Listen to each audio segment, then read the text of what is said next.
বলছেন কেন শুনতে আসছে বলো ফি কুলুবিহিম মারাদুন ফাজাদাহুমুল্লাহু মারাদা।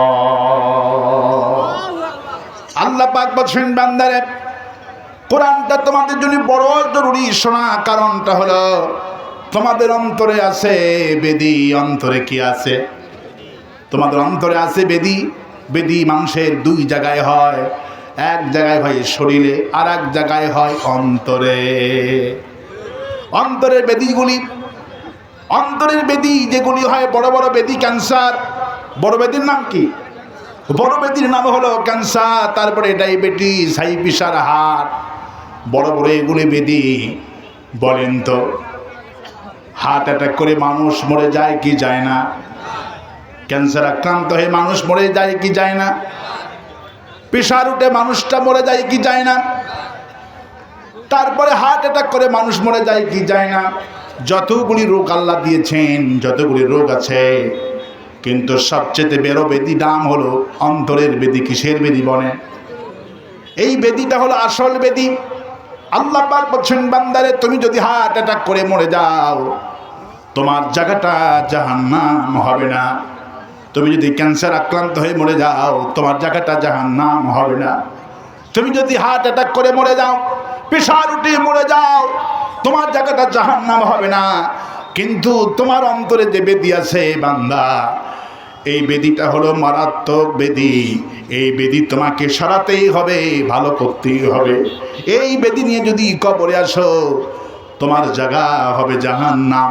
এই জন্য আল্লাহ পাক বলছেন বান্দা তোমার এই বেদী অন্তরে হলো, এই বেদীটা ভালো করার জন্য দুনিয়ার কোনো বিজ্ঞানী, কোনো কবিরাজ, কোনো আমেরিকা, জার্মানি, চীন, ভারত ওষুধ আবিষ্কার করেনি বান্দা। তোমার অন্তরে যে রোগ হয়ে গেল এই রোগের ওষুধ আমি আল্লাহ নিজেই আবিষ্কার করেছি। মানুষ ক্যান্সার হলে জমি জমা বিক্রি করে, এমনকি ভিক্ষা করে হলেও মানুষ রোগ ভালো করে, ঠিক কিনা বলে? কিন্তু মানুষের অন্তরে যে রোগ হলো, ছেলেটা যে নামাজ পড়ে না, বিবি যে পর্দা করে না, আপনি যে সুদ খান, আপনি যে কোরআন বিরোধী বক্তব্য দেন, এগুলি সব হলো অন্তরের বেদী। কিসের বেদী? সব হলো অন্তরের বেদী। বেদী যখন অন্তরে হয়ে যায়, বেদী যখন অন্তরে হয়ে যায়, আল্লাহ পাকের হাবিব বলছেন কেন এগুলি রোগ ভালো হবে? কারণ কি শোনো, আল্লাহ পাক বলছে বান্দারে তোমার এই সব রোগ ভালো করতে গেলে একটা জিনিস লাগবে, সেই কথা আল্লাহ পাক বলছেন। পড়েন সবাই, ওয়ানুনাজ্জিলু মিনাল কুরআনি মা হুয়া শিফাউন ওয়া রাহমাতুল লিল মুমিনিন ওয়া লা ইয়াজিদুল যালিমিনা ইল্লা খাসারা। বান্দারে তোমার অন্তরে যে বেদী হয়ে গেল, এই বেদী ভালো করার জন্যে এলোপ্যাথিক, হোমিওপ্যাথিক তোমার কবিরাজিতে ভালো হবে না। তোমার বেদী ভালো হবে কেবলমাত্র শুধুমাত্র কোরআনে কারীম তেলাওয়াতের মাধ্যমে। কোন সুবহানাল্লাহ। ইন্নাল্লাযী লাইসা ফি জাওফিহি শাইয়্যুম মিনাল কুরআনি কাল বাইতিল খারিব। যার অন্তরে কোরআন নাই তার অন্তরে আছে বেদী, ওর অন্তরে রোগ ভালো হবে না। যার অন্তরে কোরআন আছে তার অন্তরে সব আছে। কোন সুবহানাল্লাহ।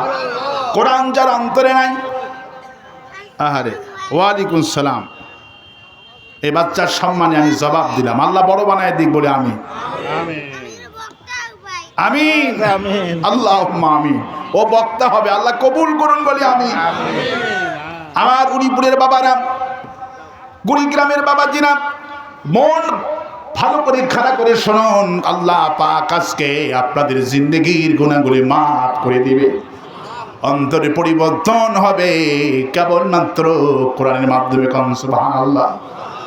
আল্লাহ পাক বলছেন বান্দারে কোরআন শোন, তোর অন্তরে যে রোগ হয়ে গেল, আয়াতুহু জাদাতুহুম ঈমানান ওয়া আলা রাব্বিহিম ইয়াতাওয়াক্কালুন। আয়াতে কারিমা শোনো,